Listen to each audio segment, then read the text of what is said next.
you. Can you hear me?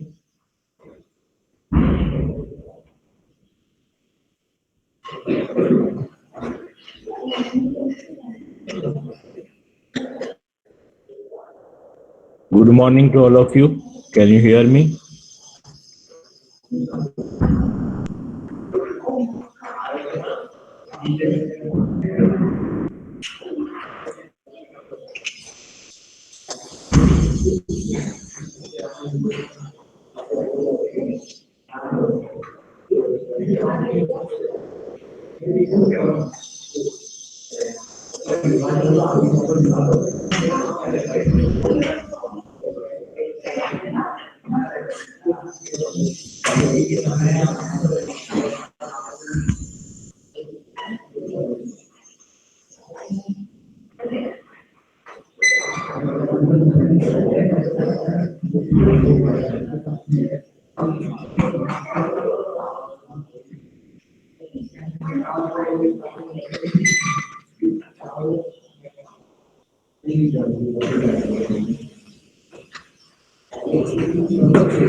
Okay. So let us start for today's lecture. So in up to this previous lecture, we had some different encryption techniques. And in those techniques like additive cipher or multiplicative cipher or affine cipher, just a minute, I'm getting some disturbance over here. So let me first inform them and then I will start.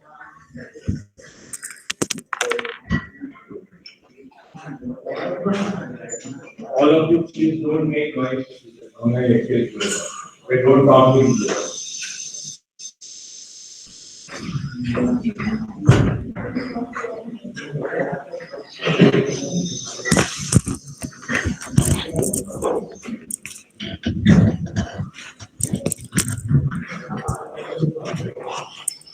Yeah, so I was talking about the different techniques which we have gone through till now.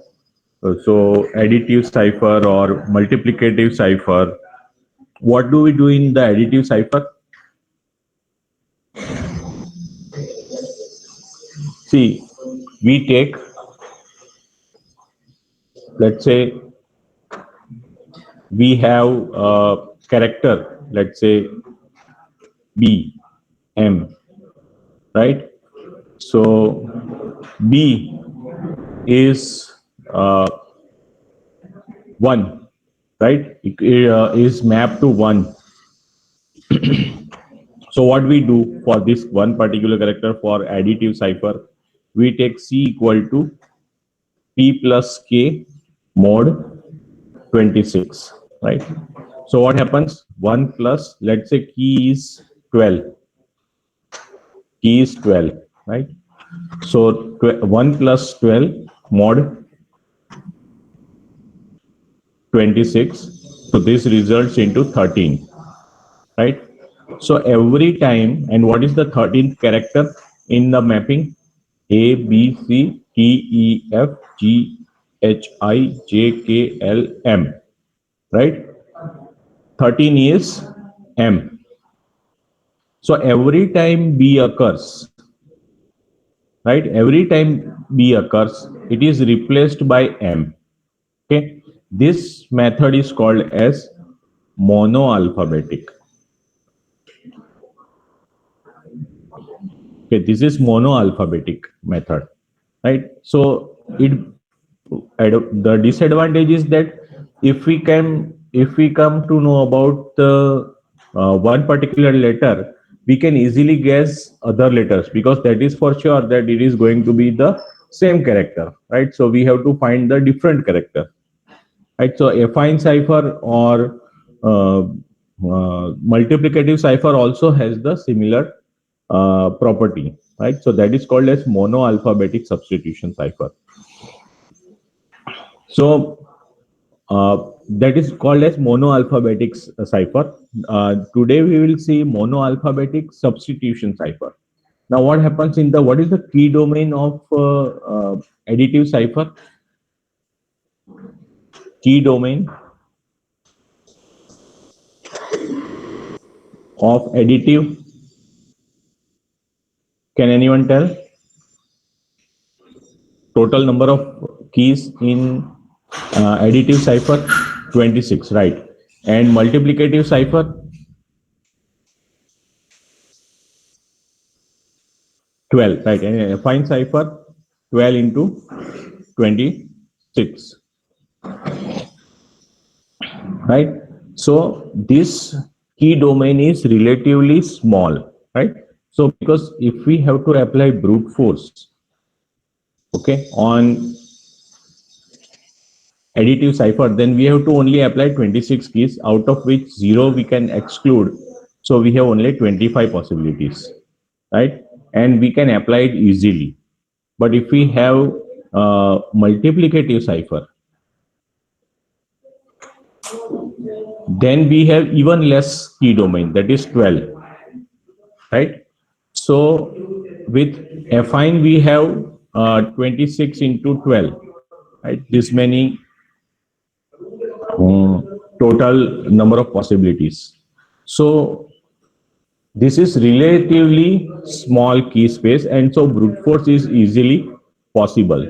So now we apply another technique in which what we are supposed to do is, suppose we uh, replace A, B, C, E, F, G, H, I,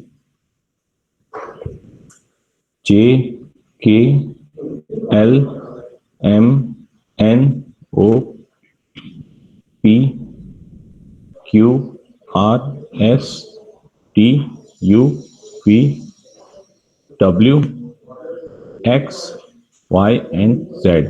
Now, how we apply? Now I am discussing monoalphabetic substitution cipher. So, in all the previous techniques, how we used to map these characters? We used to map these characters with numbers, and then we used to apply the formulas. Now, we in this particular method, we have a different mechanism. Here, our method is that for every character, there will be a mapping of another character from the same set, right? So, for example, uh, D is mapped to A, F is mapped to B, H is mapped to C, right? D, E, F, G, H, I, J, K, L, M, N, O. No, we cannot take this because G is already taken. O, right? So you can see in this particular representation, one possible mechanism is shown, right? A is mapped to F, B is mapped to J, C is mapped to T, D is mapped to O, right? This way, right? You can see this type of mapping. Now what happens every time A comes, we will replace it with F. Okay, so instead of any number, we have character, random character. So our how many possibilities are there? How many possibilities are there? So suppose if we want to encrypt Apple, okay. Suppose we want to encrypt Apple with this key, this mapping. Okay. So what we will do? We will look at the character A. In that, what is the mapping F? Okay. Then we will see P. What is it is mapped to X, right? So we'll write over here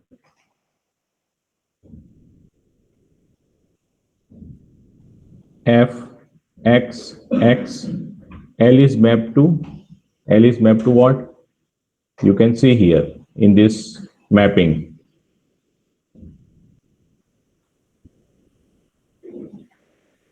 L is mapped to I, L is mapped to P, right? So P, right? And E is mapped to A. So our encrypted text is this FXXPA, right? So this is how we have to perform monoalphabetic substitution cipher.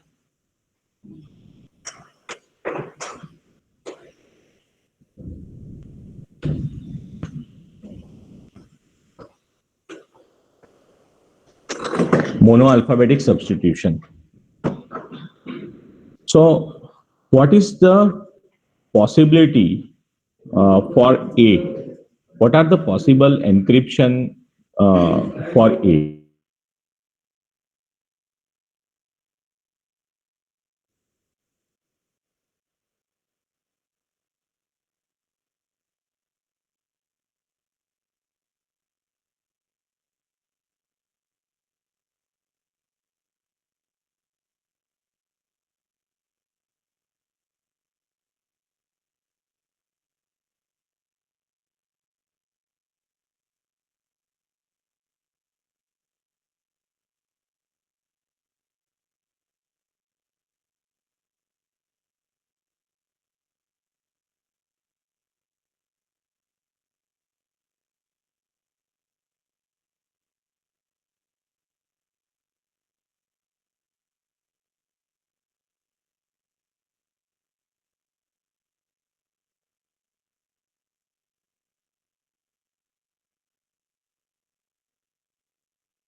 Sorry, my connection got lost, and I'm once again sharing you. Okay. So can you answer this question? How many possible keys we can have for A, or how many characters with which we can encrypt A?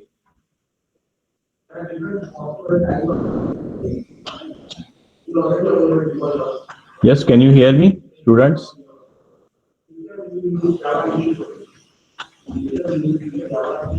Yes, can you hear me?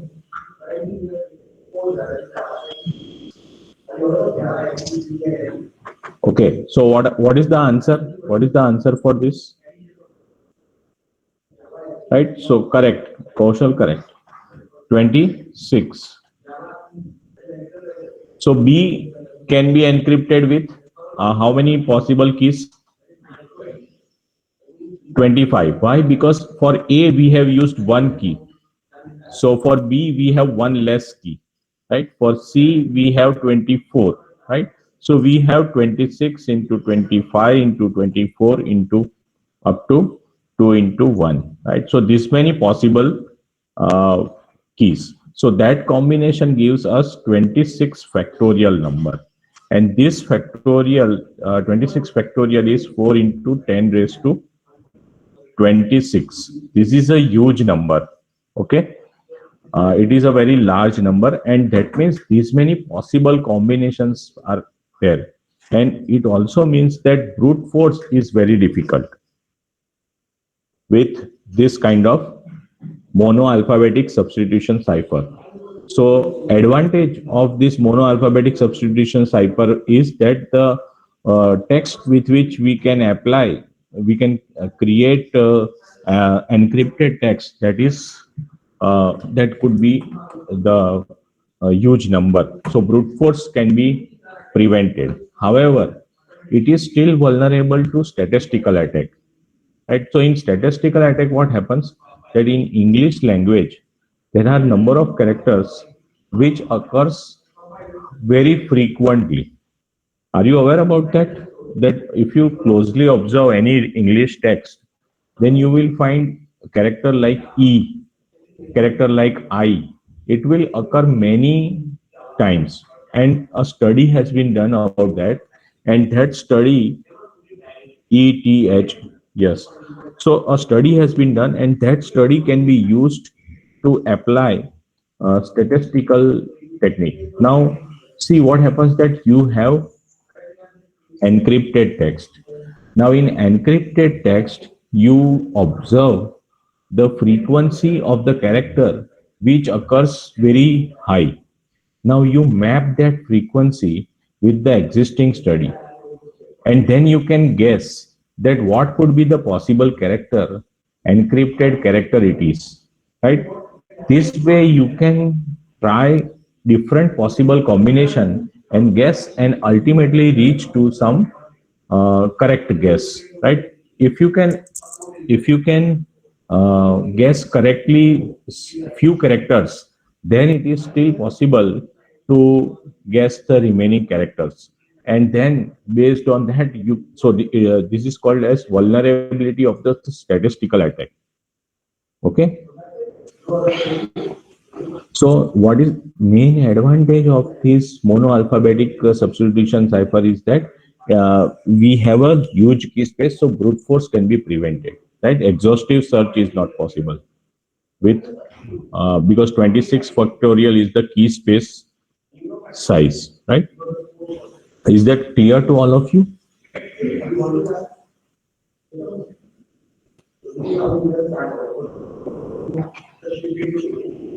Yes, students, is this clear to all of you?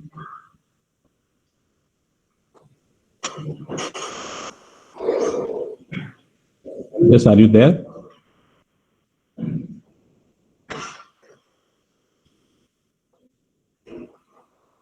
Okay, some of these techniques might be discussed in the lab, but it may not have been clear to many of you. But because it is part of the syllabus, I will be covering it again, right? Now, you can see that in symmetric algorithms, there are two types of algorithms. One is called as monoalphabetic cipher, and second is called as polyalphabetic algorithms, right? So monoalphabetic algorithm means what?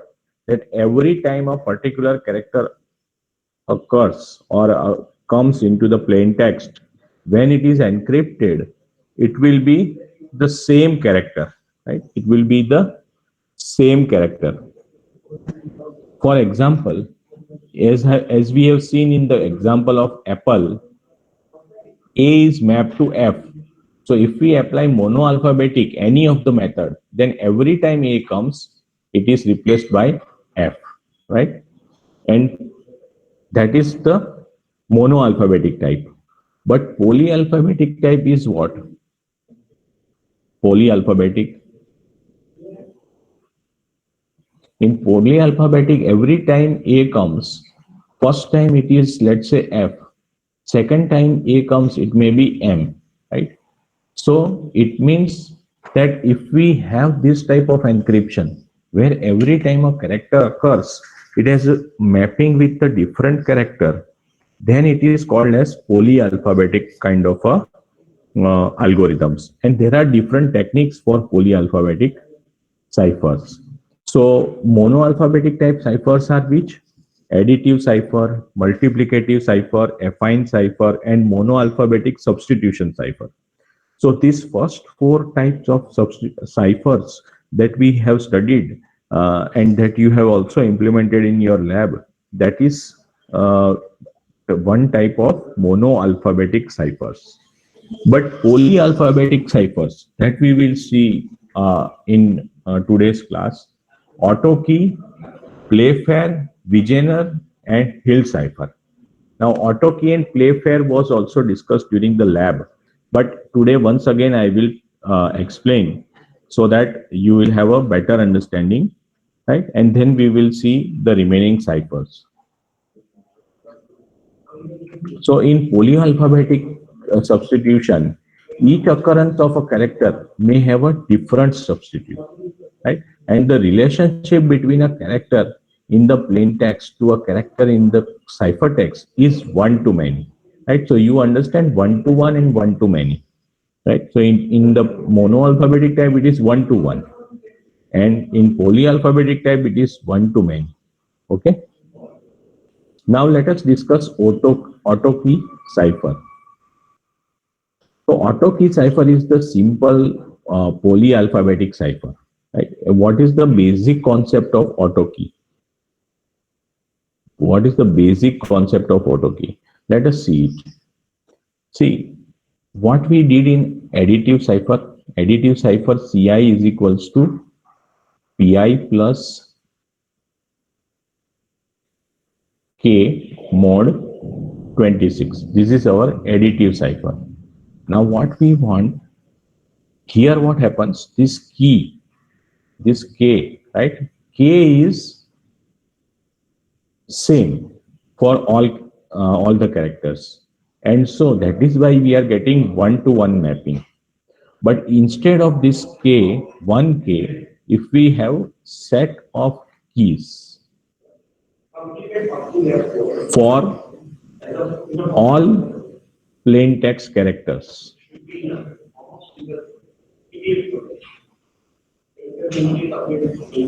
then we can have this auto key kind of substitution. So what happens here?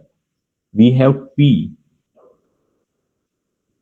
Our P plain text is P1, P2, P3 up to let's say Pn. So K is first key is K1.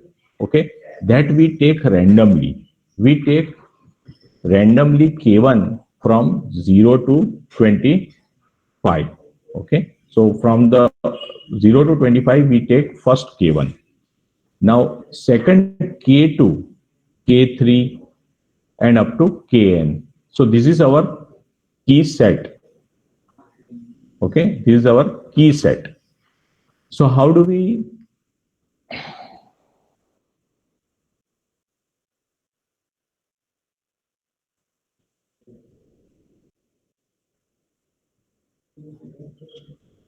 so this K1 is guessed, right? We have taken randomly. Now next K2 is what is P1? P1 is the mapping of the plain text character, right? Then P2, K3 becomes P2, K4 becomes P3, right? So Pn minus 1 becomes Kn. Okay, so this is how we are supposed to perform auto key cipher, right? So now what happened, for every character, every plain text character, we have got a different key, right? So what we have to do, like additive cipher, we have to do P1 plus K1 mod 26, then P2 plus K2 mod 26, and so on and so forth, Pn plus Kn mod 26, right? So this is called as auto key cipher.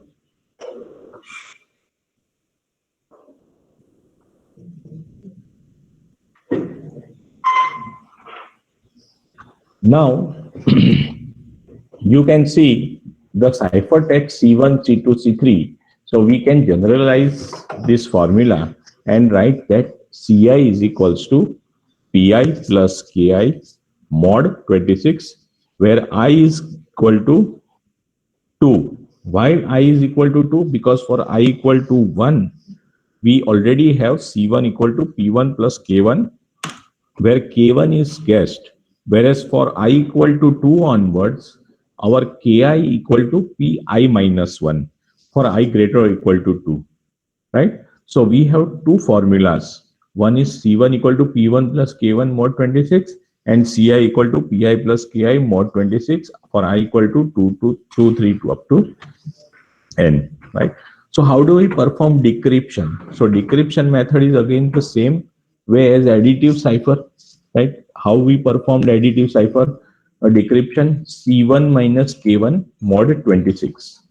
So here also we will have Ci minus Ki mod 26. Now this is the important point which you have to remember. that here the K remains same. Key space remains same, right? So for example, now I'm giving you this example. You have to solve it right now in your book and give the answer. Okay, suppose this is the uh, plain text. Attack is the plain text.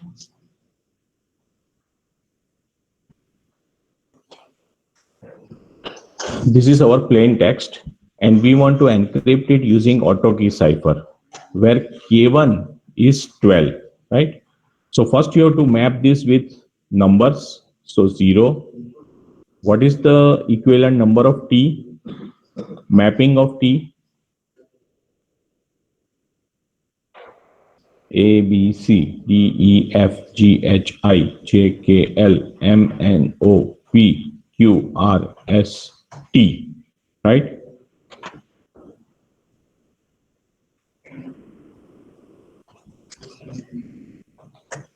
So that is 19. This one is also 19. This is 0. A, B, C. So it is 2.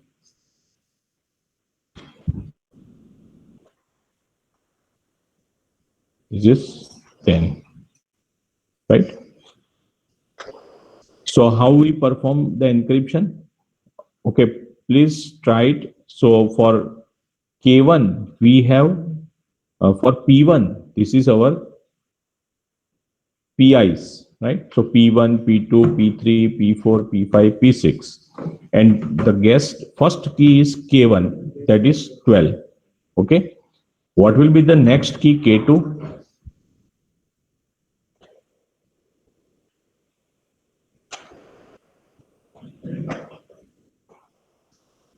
Okay, please perform this encryption in your book.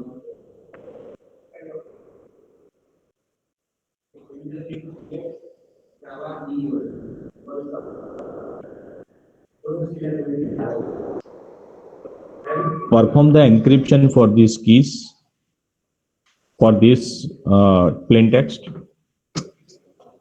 In your book, perform it.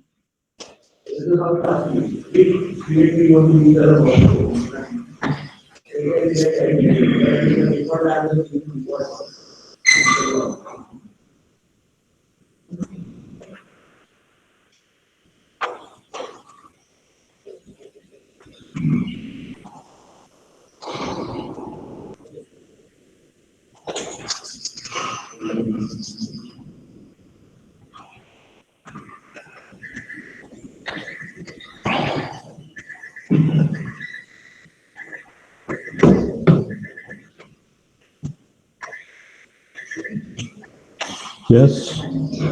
What is the answer? You can do it very quickly.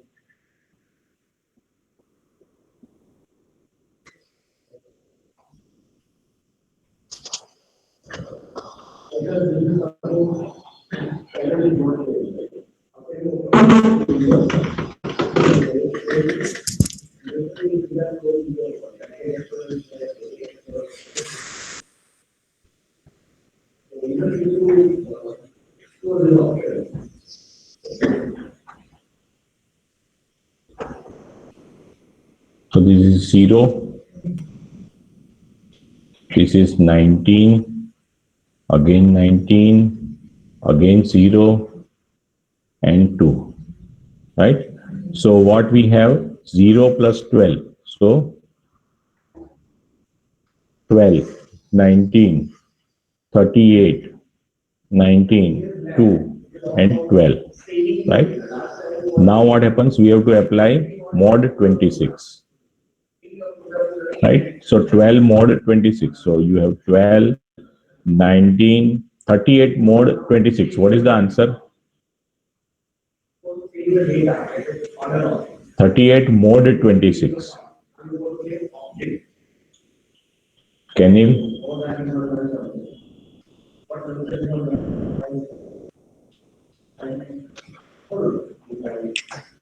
Kenil, have you understood? It will be 12, right? Then 19, then 2, and then 12.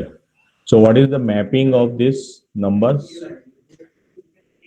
MTM TCM, right? So this is the mapping, right? So what has happened in this? See, first time A occurs, first time A occurs. At that time, the mapping is to M. Second time A occurs, okay? At that time, it is fourth character. At that time, it is mapped to T, right? So first time it is M, second time it is T. Now, similarly for T,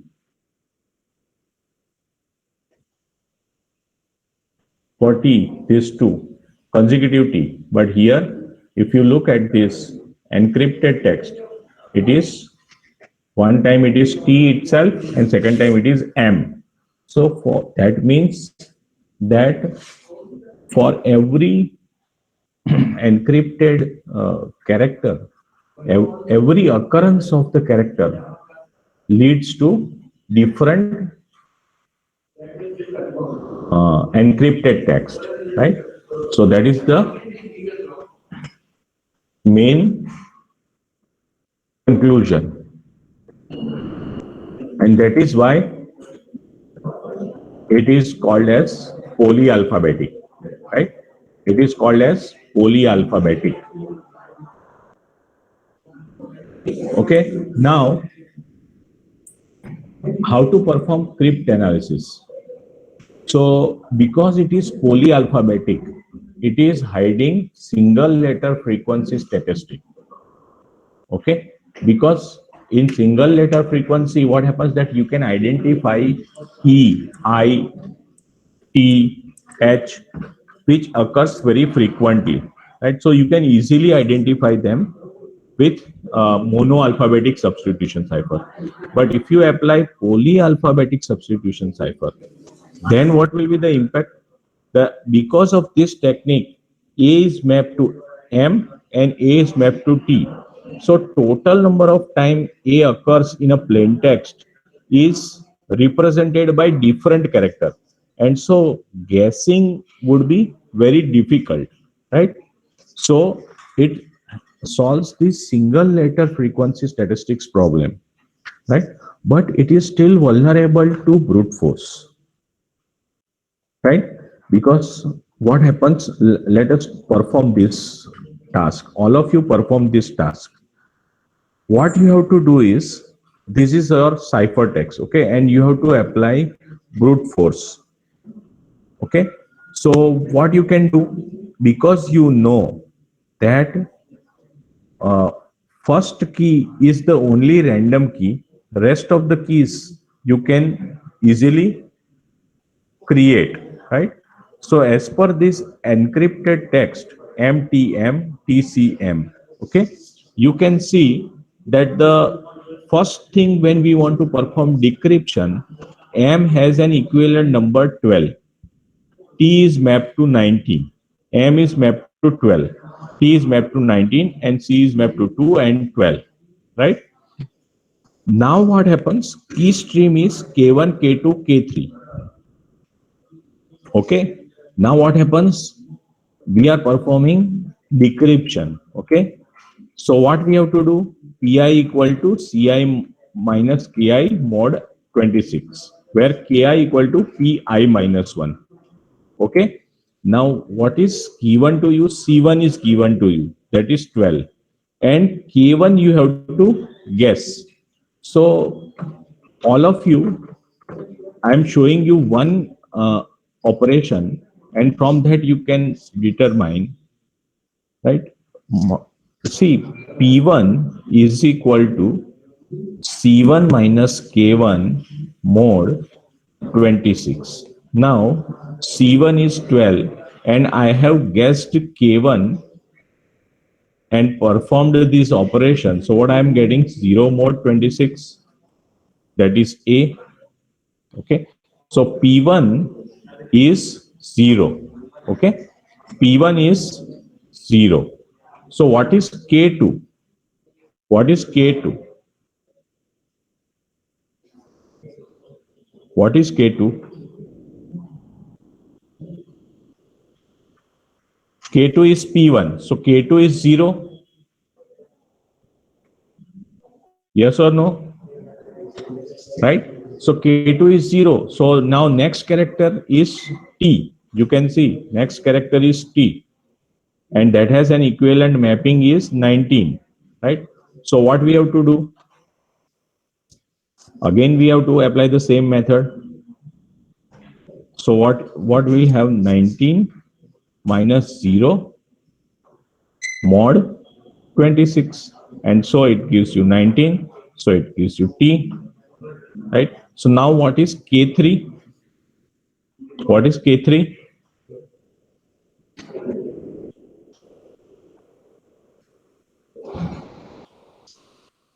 What will be the K3?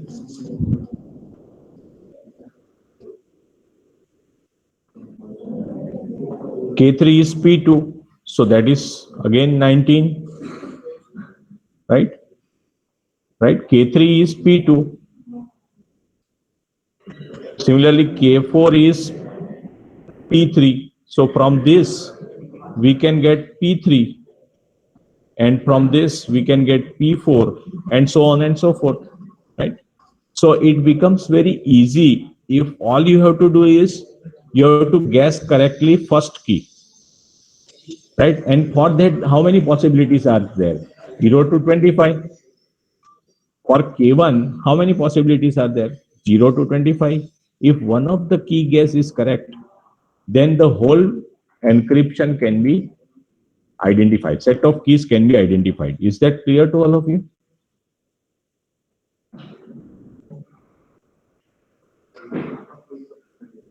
Right? So P1 is 0. Similarly, P2 is 19. P3 is 19 because see what we do, P2 has 19 minus 0. Now this 19 becomes K3. Okay, and that is why 12 minus 19. So minus 7 mod 26. So what is the answer of minus 7 mod 26? 19. Is that clear? P3 is understood? All of you? Have you understood P3? Okay. So P4, we perform the same task, 19 minus 19, so 0. And P5, we get 2. And P6, we get 10. Right? So the decrypted text is attacked. Okay?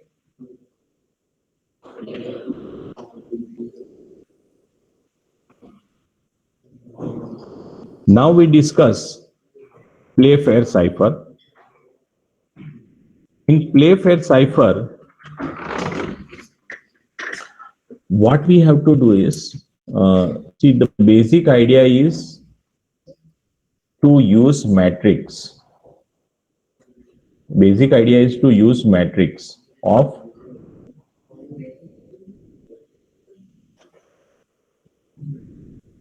I have already created one document during a lab, so that I will be using that only.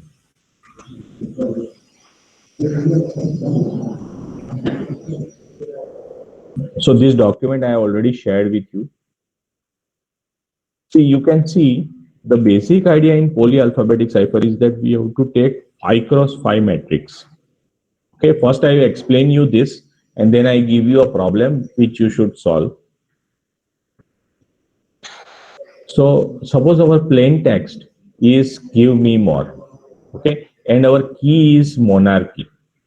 So what we have to do? We have to first create a matrix of by putting these letters, right? So first we put M, then we put O, then we put N, and that way we have filled the whole matrix up to all the characters of the word monarchy.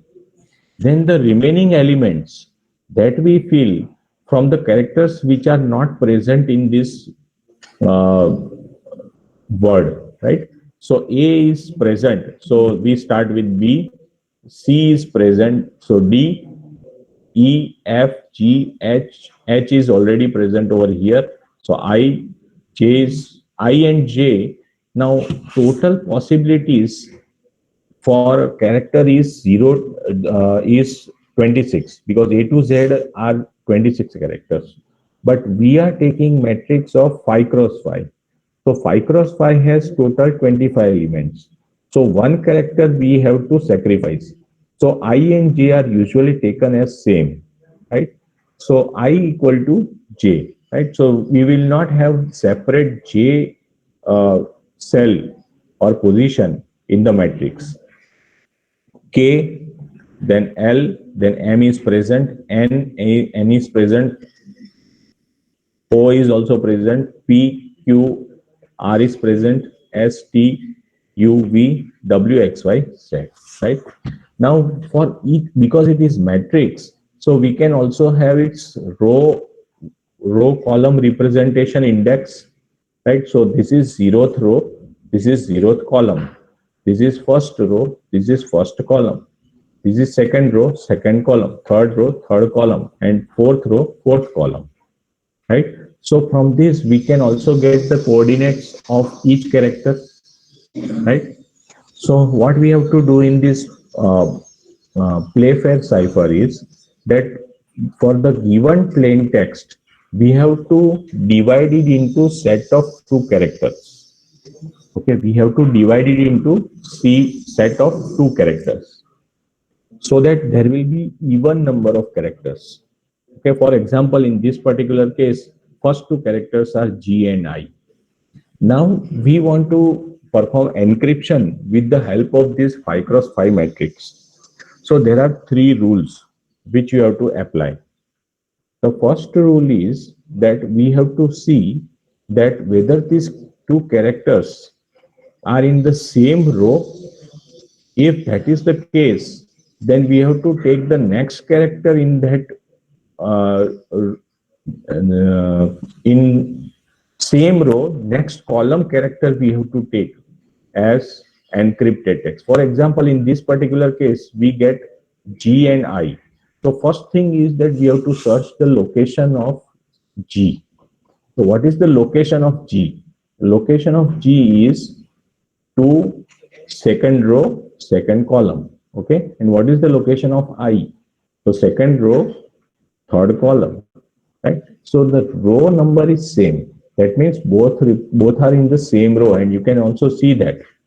Right. So our logic is that if the if we say u1 v1 and u2 v2, then if u1 equal to u2, it means it is in the same row.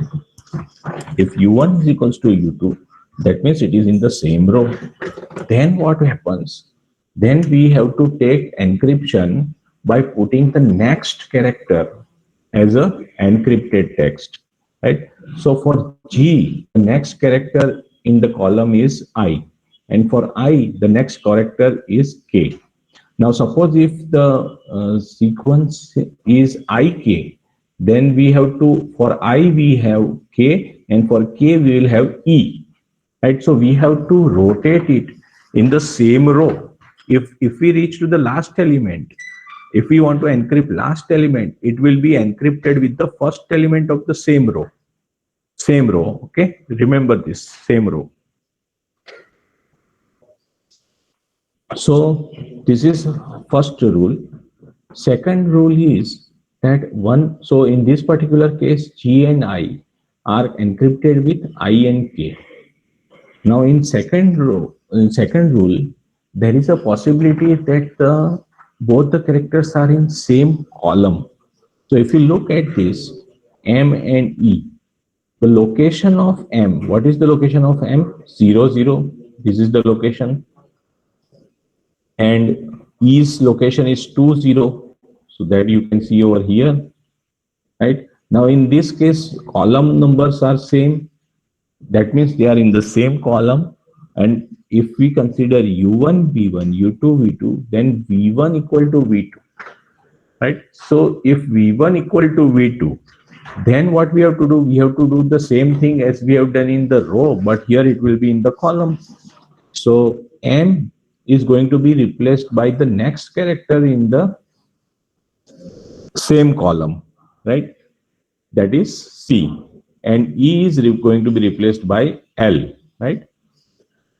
So this is second rule. Is that clear to all of you? Have you understood, all of you?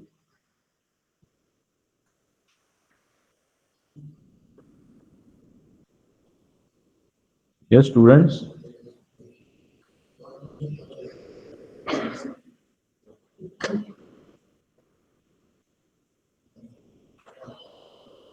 Okay. Now, third rule is very interesting.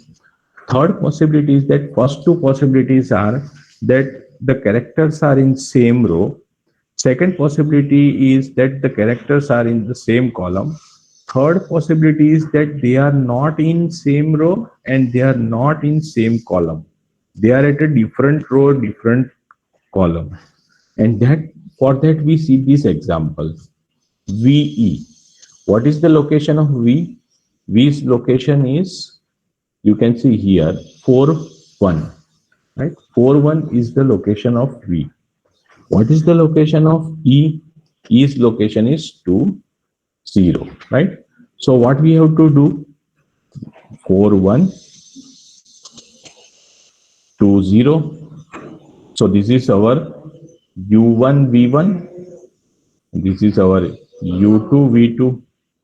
So we have to take cross, right?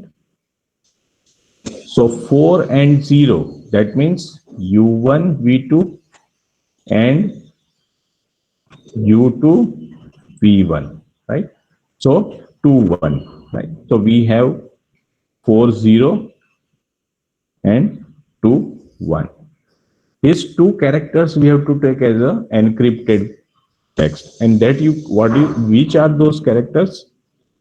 4 0, that is U, and 2 1, 2 1, that is F. Okay, 4 0 2 1, right? So this is how we have to perform encryption of the ciphertext. Okay, so this is the basic logic which I discussed. If u1 equal to u2 same row, and then for that we have to apply this formula, v1 plus 1 mod phi and v2 plus 1 mod phi. Okay, and for same column we have u1 plus 1 mod phi and u2 plus 1 mod phi, and for different row different column we have u1 v2 u2 v1. So let us see this example. You can see that this matrix orange with key orange. So if in exam also, if the key is given to you as a word, then first you have to create 5 cross 5 matrix. Now this 5 cross 5 matrix can be created by any way. Okay, so there are number of possibilities, and that is why it is very difficult to get this particular key. Okay, so this matrix we will consider. These rules in descriptive terms are given here, but I have already explained to you. So OA, okay, O and A. Perform the encryption of O and A by applying the rule. Please perform the encryption of OA in your book and write it over here.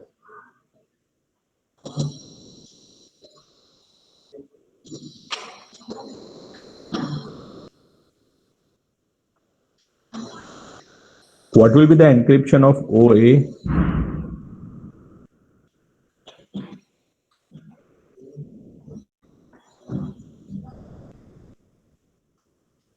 Suppose the plain text is OA. First two character of the plain text is OA. What will be the encryption?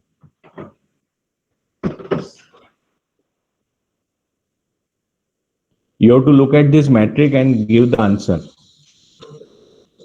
Janil, give the answer with justification why it is Rn.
Yes, so first rule is applied, same row, both O and A are in the same row, right? And what is the location of O and A?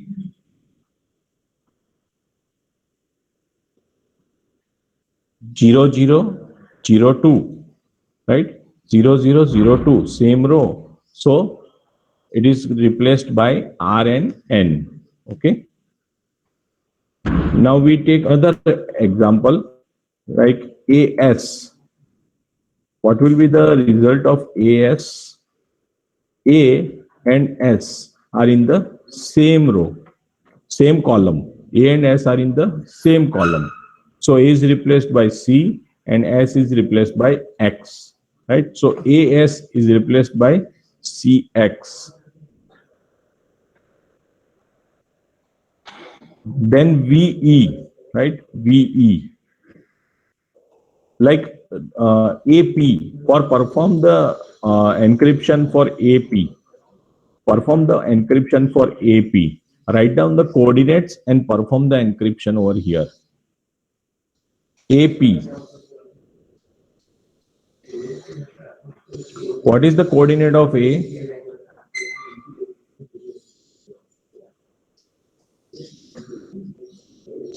02. Very good. And P?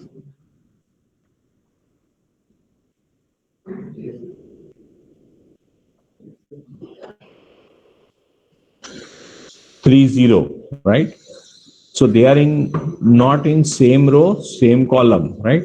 So we have to perform U1 V2, U2 V1. So what will be the coordinates of the encrypted text?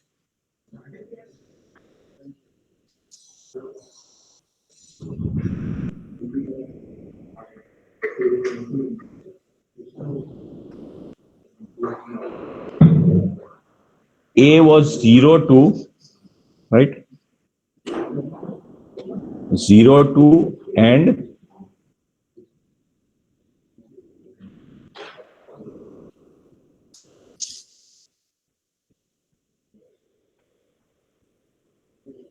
02 and 30. So we perform cross. So we have 00 and 32. 00 and 32. So 00 and 32 are 00 is O and 32 is S, right? So AP is encrypted as OS. Okay.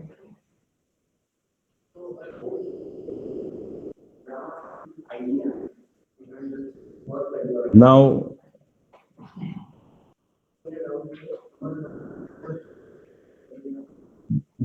in this particular situation, when we are encrypting, there is a possibility that there may be some words which may have two characters coming in the same pair, like hello, HELLO, L comes two times, right?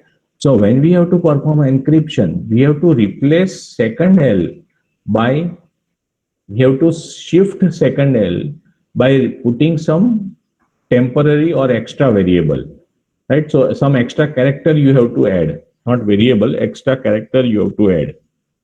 LX, okay? So you can see that L is two consecutive L are separated. But remember that you should do this only if two are coming into the same pair. Okay, if there is one more character over here and L is followed by L, then there will be a different pair, right? Then you don't have to insert any character. But if they are coming into the pair, in the same pair, then you have to add some extra character, and so that you will have different combination. Now after doing that, if you have odd number of characters, then you have to add one more extra character at the end of the text. For example, here we have 3 plus 2, 5 characters. So we add one more character X so that we have two pairs. But if we do this APPL, now you can see that AP, although in the word we have two piece consecutive, but when we made the pair, it is different, right? So then we don't have to put any extra character over here. Okay. So APOS, PLDH, and EXCV. So this is going to be the ciphertext. Now, how to perform crypt analysis? What is the discussion about crypt analysis? In this particular plain text cipher, brute force attack is very difficult because we have 25 elements in our matrix, right? Because matrix elements are 25, first cell can be filled by any character from 25, right? Then second cell can be filled by 24, then like that. Okay, so we have 25 factorial possibility. So key domain is 25 factorial, which is very huge, right? And that is why brute force is very difficult. Single letter frequencies are not preserved because we are having polyalphabetic polyalphabetic algorithm. So single letter frequency based statistical attack is also not possible, but there is a possible two letter frequency, right? So two letter frequency are do you remember, like is, at, this type of words? The English language contains words of two characters and they are very limited, 10 or 11. If you can count its frequency, right, and then you can guess this two letter word, then if you can guess the word correctly, you can also get the character. And for those many words, if you found the characters, then the rest of the plain text guessing becomes much easier. So playfair cipher is not protecting much about with this two letter frequency statistical attack. Attacker can use diagram frequency test to find the key, right? So these diagrams can be exploited. Is that clear to all of you? Understood its script analysis also?